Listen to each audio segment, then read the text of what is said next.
نحمده ونستعينه ونستغفره ونؤمن به ونتوكل عليه ونعوذ بالله من شرور أنفسنا ومن سيئات أعمالنا من يهده الله فلا مضل له ومن يضلل فلا هادي له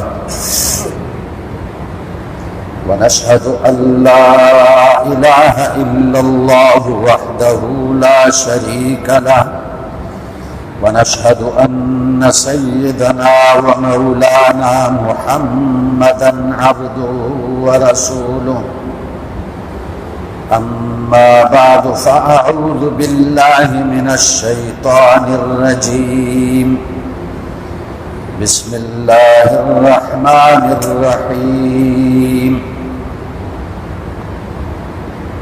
إن الله هو الرزاق ذو القوة المتين صدق الله العظيم اللهم صل على محمد وعلى آل محمد كما صليت على إبراهيم وعلى آل إبراهيم إنك حميد مجيد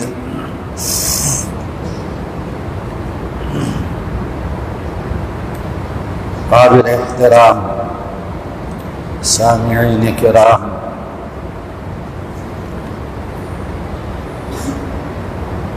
سورۃ الذاریات کی ایک آیت کی تلاوت آپ کے سامنے کی ہے، جس کا ترجمہ یہ ہے کہ اللہ ہی رزق دینے والا ہے، بڑی طاقت والا ہے۔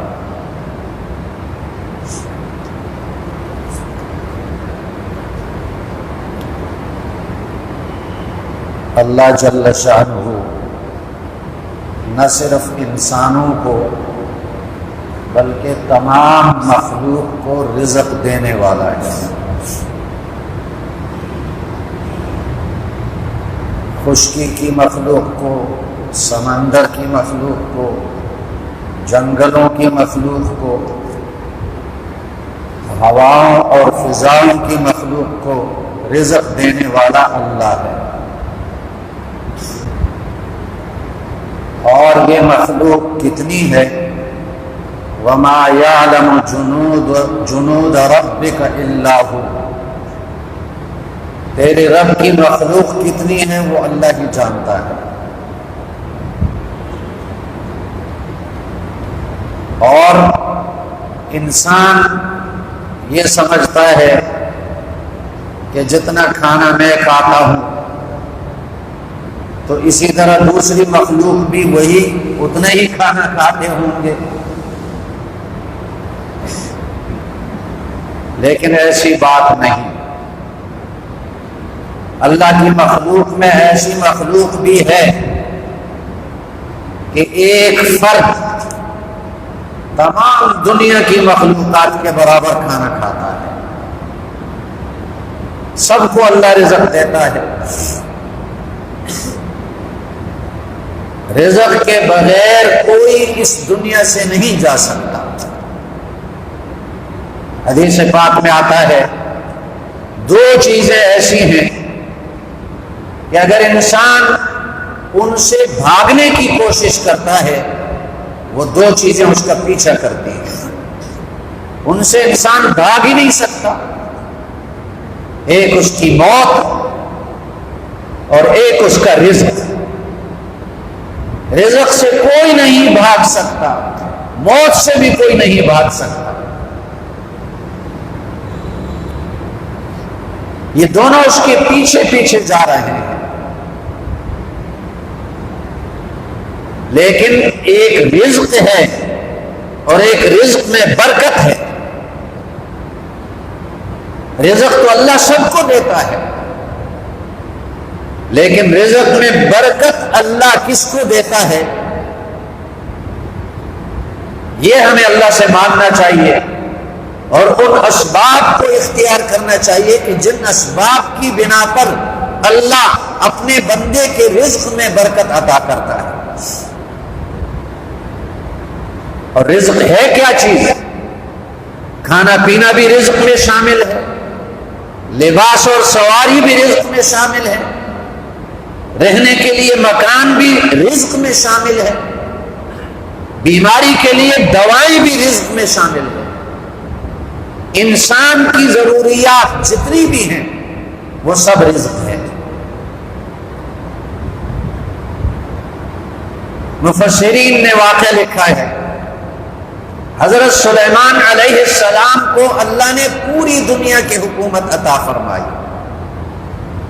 انسانوں پر، جنات پر، درندوں پر، پرندوں پر، چیونٹیوں پر، زمین پر رینگنے والی مخلوق پر، اور سمندر کے اندر مچھلیوں پر، سب پہ اللہ نے حکومت عطا فرمائی. حضرت سلیمان علیہ السلام نے اللہ سے اجازت طلب کی کہ پروردگار تو نے بڑی نعمت عطا کی، میں تیری مخلوق کی دعوت کرنا چاہتا ہوں اور 1 مہینہ ان کو کھانا کھلانا چاہتا ہوں. اللہ نے فرمایا تو اس کی طاقت نہیں رکھتا.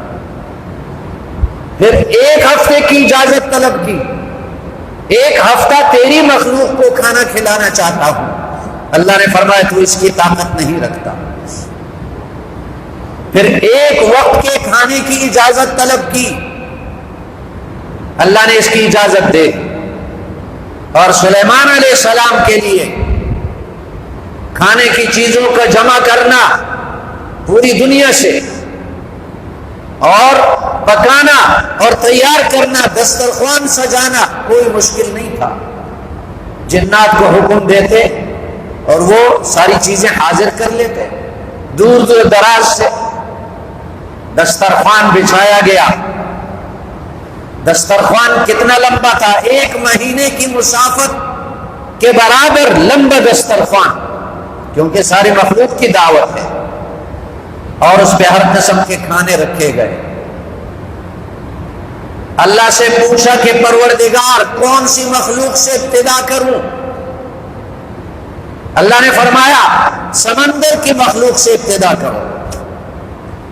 اور اللہ نے مچھلیوں کو بتا دیا، سمندر کی مخلوق کو، کہ سلیمان علیہ السلام کی دعوت ہے، سب نکلو کھانے کے لیے. سب سے پہلے 1 مچھلی سے ابتدا کی، وہ مچھلی سمندر سے نکلی. مچھلی تھی یا جو بھی مخلوق تھی سمندر سے نکلی، اور دسترخوان کے ایک کنارے سے شروع کر کے آخری کنارے تک، دوسرے کنارے تک سارا کھانا ایک لقمہ بنا دیا. اور سلیمان علیہ السلام سے اس نے کہا، اس مچھلی نے، کہ 2 لقمے اور مجھے چاہیے. اللہ کے ہاں ایک وقت میں اس طرح 3 لقمے مجھے ملتے ہیں. حضرت سلیمان علیہ السلام نے فرمایا کہ یہ تو ساری مخلوق کے لیے کھانا تیار کیا تھا، اور کہاں سے لاؤ؟ حضرت سلیمان علیہ السلام سجدے میں گر پڑے. اے اللہ، تو ہی رزق دینے والا ہے، جو ساری مخلوق کے لیے کھانا تیار کیا تھا، ایک مچھلی نے اس کو ایک لقمہ بنا دیا. ان اللہ هو الرزاق ذو القوة المتین، وہ اللہ رزاق ہے، کثرت سے رزق دینے والا. رازق کا معنی بھی رزق دینے والا، رزاق کا معنی بہت زیادہ رزق دینے والا. بعض لوگوں کے نام عبد الرزاق ہوتے ہیں، لوگ ان کو رزاق کہہ کر پکارتے ہیں، ناجائز ہے. رزاق اللہ ہے. اللہ کے صفاتی ناموں میں سے بعض نام ایسے ہیں جو اللہ کے ساتھ مختص ہیں، کسی غیر کے لیے نہیں بولے جاتے. لیکن میں یہ عرض کرنا چاہتا ہوں کہ رزق الگ چیز ہے، رزق میں برکت الگ چیز ہے. اگر کوئی لاکھوں روپیہ کمائے لیکن اس کے رزق میں برکت نہ ہو، اس کی ضروریات پوری نہیں ہو سکتی، پریشان رہے گا، بے چین رہے گا۔ اور برکت ہو تو تھوڑا بھی کافی ہوگا، اس کی ساری ضروریات پوری ہوں گی۔ آج ہم مسلمان اللہ سے رزق مانگتے ہیں، رزق میں برکت نہیں مانگتے،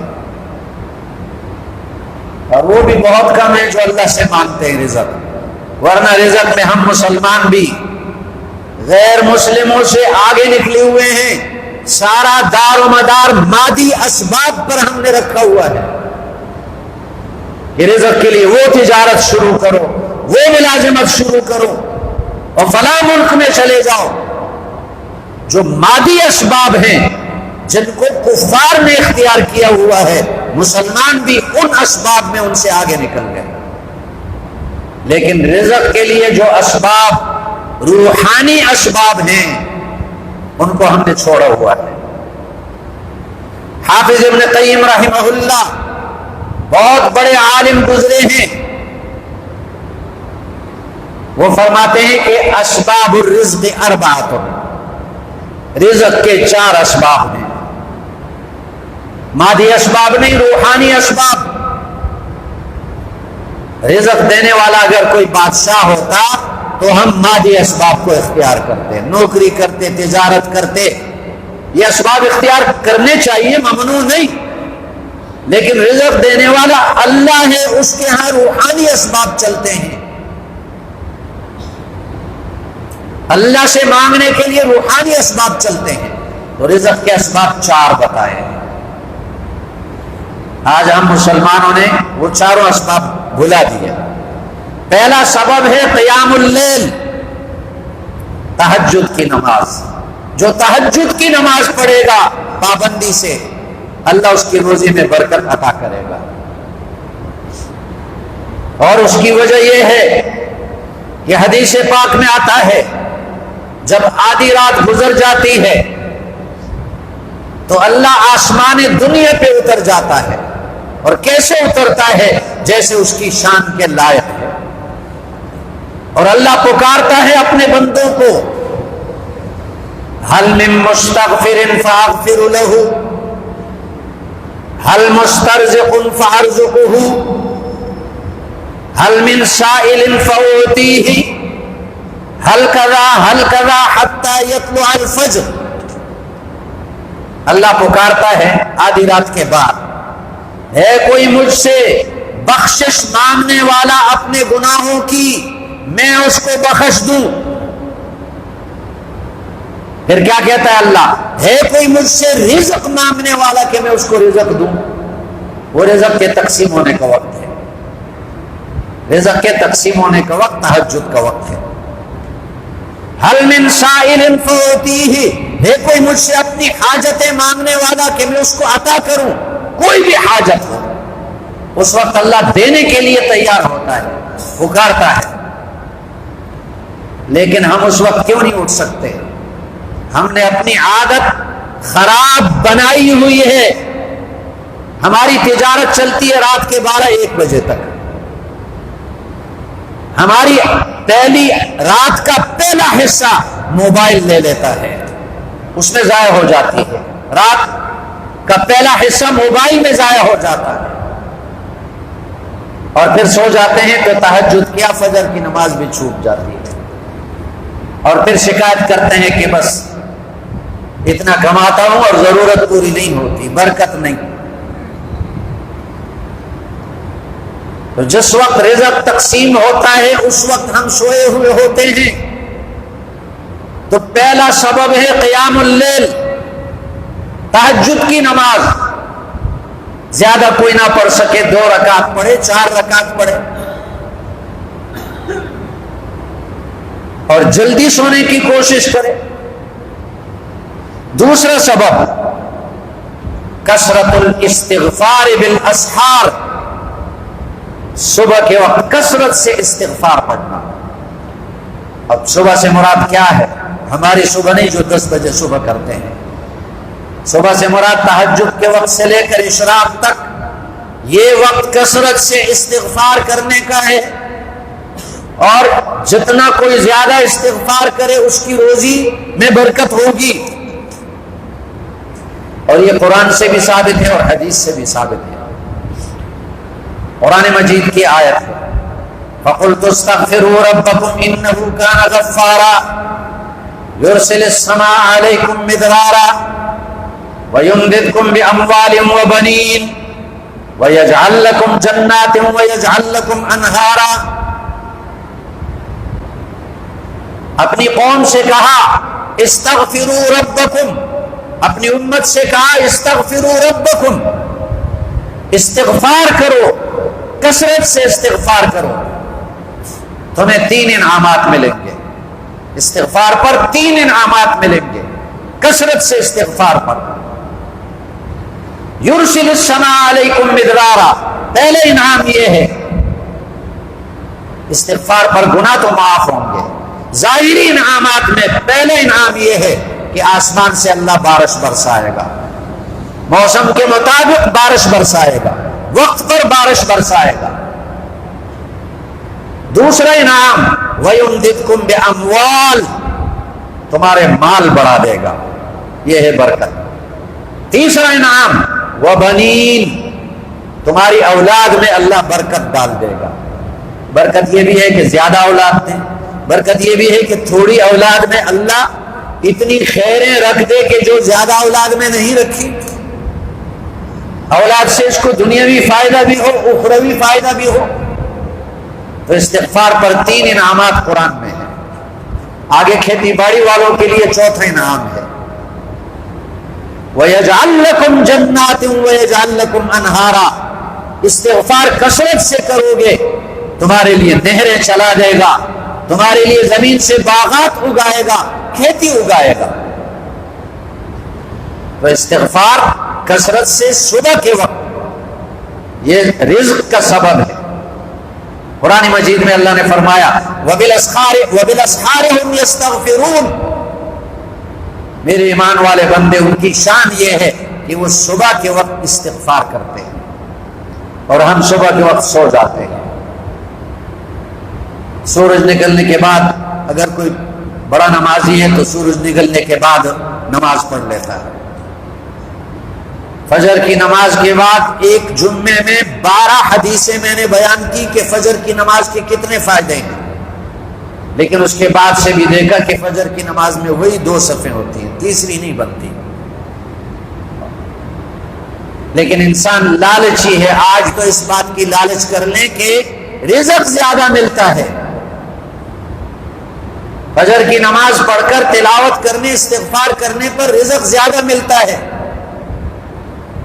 اور حدیث پاک میں آتا ہے نبی کریم صلی اللہ علیہ وسلم نے فرمایا من لزم الاستغفار جعل اللہ له من كل هم فرجا ومن كل ضيق مخرجا ورزقه من حيث لا يحتسب. جو استغفار کو لازم پکڑے، ایک تو صبح کے وقت استغفار ہے، اس کی بڑی فضیلت ہے، اور یہ ہے کہ اٹھتے بیٹھتے چلتے پھرتے کثرت سے استغفار کرے. استغفر اللہ تعالی ربی من کل ذنب واتوب الیہ، استغفر اللہ الذی لا الہ الا هو الحی القیوم واتوب الیہ. کوئی بھی استغفار کا کلمہ اس کو یاد ہو. صحابی فرماتے ہیں کہ نبی کریم صلی اللہ علیہ وسلم ایک مجلس میں جو استغفار کرتے تھے ہم گنتے تھے 100 مرتبہ سے زیادہ ایک مجلس میں استغفار کرتے تھے. جبکہ آپ صلی اللہ علیہ وسلم گناہوں سے پاک تھے، معصوم تھے. تو استغفار رزق کا ایک سبب ہے. من لزم الاستغفار، جو استغفار کو لازم پکڑے تو حدیث میں اس کے لیے 3 انعامات ہیں. جعل اللہ له من كل هم فرجا، ہر پریشانی اللہ اس کی دور کر دے گا. ومن كل ضيق مخرجا، دوسرا انعام مشکل حالات سے نکل جائے گا، مشکلات سے نکل جائے گا. اور تیسرا انعام ورزقه من حيث لا يحتسب، اللہ اس کو روزی ایسے راستے سے دے گا جہاں سے اس کا گمان بھی نہ ہو. جہاں سے اس کا گمان بھی نہ ہو، ایسی جگہ سے اللہ اس کو روزی عطا کرے گا۔ ابو داؤد کی روایت ہے، مقداد ابن الاسود رضی اللہ عنہ قضاء حاجت کے لیے صحرا میں گئے، بیٹھ گئے، ایک چوہا زمین سے نکلا اور اس کے منہ میں ایک دینار تھا، ان کے سامنے رکھ دیا، پھر چلا گیا۔ تھوڑی دیر کے بعد دوسرا دینار لایا، پھر تیسرا، پھر چوتھا، 15 دینار لے کر آیا اور یہ بیٹھے ہوئے ہیں۔ دینار یہ ہمارا روپیہ نہیں ہے، دینار سونے کا ہوتا ہے۔ اور آخری مرتبہ وہ دینار کا تھیلا بھی لے کر آیا، 16 دینار تھے کل، 15 پہلے لے کر آیا، 16 آخری، کہ اب بتا دیا کہ اب کچھ بھی نہیں۔ صحابی وہ دینار لے کر نبی کریم صلی اللہ علیہ وسلم کی خدمت میں گئے اور یہ قصہ سنایا اور ان دیناروں کے بارے میں پوچھا کہ میں کیا کروں۔ نبی کریم صلی اللہ علیہ وسلم نے فرمایا یہ اللہ کا وہ رزق ہے جو اللہ تقوی کی بنیاد پر عطا کرتا ہے۔ وَرَزَقَهُ مِنْ حَيْثُ لَا يَحْتَسِبُ، جو کثرت سے استغفار کرے گا اللہ اس کو ایسے راستے سے روزی پہنچائے گا جہاں سے اس کا گمان بھی نہیں ہوگا۔ یہ دوسرا سبب ہوا۔ اور تیسرا سبب تعاہد الصدقہ، صدقہ اور خیرات کرنا رزق میں برکت کا سبب ہے، کثرت رزق کا سبب ہے۔ اور یہ بھی حدیث سے ثابت ہے، حدیث قدسی ہے، اللہ جل شانہ فرماتے ہیں یا ابن آدم انفق انفق علیک، انفق انفق علیک، اے ابن آدم تم خرچ کرو دوسروں پر، میں تم پہ خرچ کروں گا، تم دوسروں کو دو میں تمہیں دوں گا۔ تو اللہ کا وعدہ سچا ہے، اللہ کے وعدے میں ایک بال برابر کمی بیشی نہیں ہو سکتی، اس پہ ہمیں یقین کرنا چاہیے۔ ہم صدقہ کریں گے اللہ دے گا۔ ہمارے جو اکابر علماء گزرے ہیں ان کے واقعات میں آتا ہے کہ انہوں نے ماہانہ تنخواہ میں سے ایک حصہ مقرر کیا ہوتا تھا، اور جب تنخواہ ملتی تو وہ حصہ ایک برتن میں جمع کرتے، اور اسی طرح جب بھی کوئی ضرورت مند آتا اس کو دیتے۔ بعض اکابر نے روزانہ کے حساب سے حساب لگایا ہوتا کہ میں روزانہ اتنے روپے صدقہ کروں گا، وہ جمع کرے، کوئی ضرورت مند پیش آئے اس کو دے دے اس میں سے۔ اسی لیے اپنے اوپر تھوڑا سا صدقہ یہ بھی مقرر کرنا چاہیے، اس سے بھی رزق میں برکت ہوتی ہے۔ اور چوتھا سبب صبح شام کے اذکار، صبح شام ذکر کرنا، کوئی بھی ذکر ہو صبح کے وقت، اور خاص طور پر طلوع فجر سے لے کر صبح صادق نکلنے سے لے کر سورج نکلنے تک یہ وقت کثرت سے ذکر کا ہے، اور عصر کی نماز سے لے کر سورج غروب ہونے تک یہ وقت شام کے اذکار کا ہے۔ ہمارا وہ صبح کے وقت کے اذکار کا وقت نیند میں گزر جاتا ہے، اور شام کے وقت کا اذکار جو ہے وہ کھیل کود میں ہمارے گزر جاتے ہیں۔ یہ جو عصر کے وقت کھیل کود کو عام کر دیا یہ انگریز کا رواج ہے، تاکہ مسلمان اس وقت غافل رہے، اذکار سے غافل رہے۔ بہت سے صحابہ کرام کے واقعات آتے ہیں کہ وہ عصر سے مغرب تک کسی سے بات بھی نہیں کرتے تھے، ذکر میں لگے ہوتے تھے۔ وہ اذکار چاہے کلمہ طیبہ کا ذکر ہو، لا الہ الا اللہ محمد رسول اللہ، چاہے استغفار ہو، چاہے تیسرے کلمے کا ذکر ہو سبحان اللہ والحمد للہ ولا الہ الا اللہ واللہ اکبر، چاہے چوتھے کلمہ کا ذکر ہو یا درود شریف کا ورد ہو، تو صبح اور شام کے جو اذکار ہیں یہ بھی رزق کے اسباب میں سے ہیں۔ اور قرآن مجید میں اللہ تعالیٰ نے فرمایا فَاذْكُرُونِي أَذْكُرْكُمْ فَاذْكُرُونِي أَذْكُرْكُمْ، تم مجھے یاد کرو میں تمہیں یاد کروں گا۔ تو اللہ نے جب وعدہ کر دیا میں تمہیں یاد کروں گا تو ہماری ساری ضرورتیں یاد رکھے گا اللہ. فاذکرونی اذکرکم. ایک حدیث میں آتا ہے، حدیث قدسی ہے، اللہ فرماتے ہیں انا عند ظن عبدی بی فاذا ذکرنی فی نفسہ ذکرتہ فی نفسی واذا ذکرنی فی ملأ ذکرتہ فی ملأ خیر منہ. اللہ فرماتے ہیں جب میرا بندہ تنہائی میں مجھے یاد کرتا ہے میں بھی تنہائی میں اس کو یاد کرتا ہوں. جب میرا بندہ کسی مجمع میں میرا تذکرہ کرتا ہے، مجمع میں تذکرہ کرتا ہے، تو اللہ فرماتے ہیں میں اس سے بہتر مجلس میں اس کا تذکرہ کرتا ہوں، فرشتوں کے مجلس میں.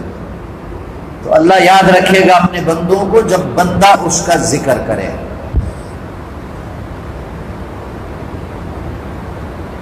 تو کثرت سے اللہ کا ذکر کرنا، صبح شام کے اذکار، یہ اسباب رزق میں سے ہے. رزق دینے والا اللہ ہے اور وہ ہر مخلوق کو رزق دیتا ہے، لیکن یہ 4 اسباب ایسے ہیں کہ ان سے رزق میں برکت ہوتی ہے، کوئی شک و شکایت نہیں رہتی.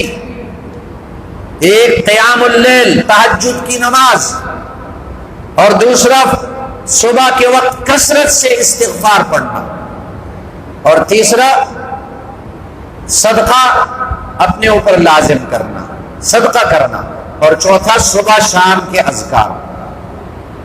ان اسباب کو اختیار کریں چونکہ رزق دینے والا اللہ ہے، اور اللہ نے مادی اسباب جو رزق کے لیے مقرر کیے اس کی اجازت دی، اس کو منع نہیں فرمایا. لیکن اللہ کے ہاں روحانی اسباب زیادہ چلتے ہیں. ان روحانی اسباب کو ہم اختیار کریں تاکہ اللہ ہمارے رزق میں برکت ڈال دے. سبحانک اللہم و بحمدک.